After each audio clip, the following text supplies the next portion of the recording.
I don't want to gloss over the fact that I literally said, God, this is yours and I can't do it. But I trust that you'll provide for her, whether that's money for the memory care or finding a good skilled nursing facility.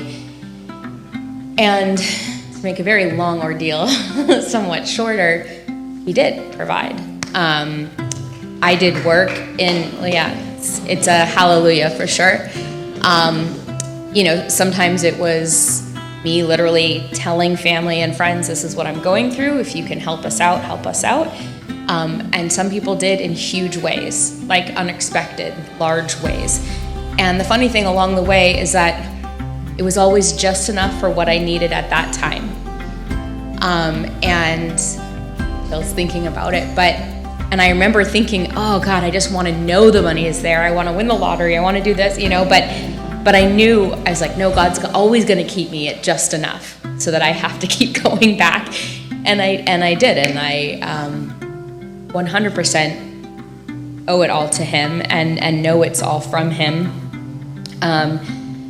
And part of what I did, my job, I started Pammy's Treats 2 Christmases ago and advertised that to the church, and Sean and the elders were very gracious in letting me do that.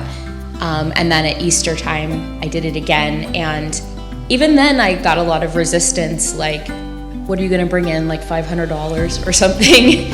But even there, God made big things happen and gave us what we needed at that time.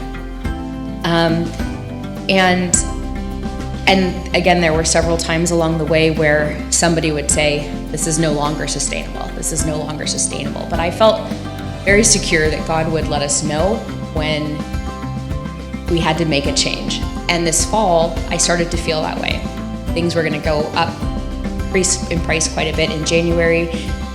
My mom was somewhat declining, so I felt more comfortable putting her in a different place, but obviously that took a lot of research. In any event, in November, she started having some seizures, and it was clear that we're probably approaching the end, so we stalled. But once more, we found favor in that her memory care facility said, we won't raise the price. And in any event, she passed away in end of January, but we never had to move her. And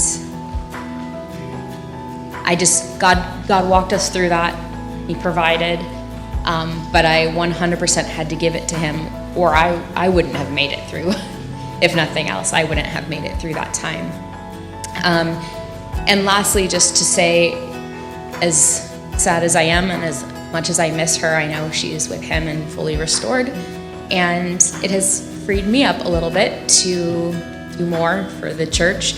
And so I talked to Sean about doing another Pammy's Treats Easter treat sale. But this time the money will go all back to the church as a way of thanking you all for supporting me on my journey, and just I have a little more to give back now.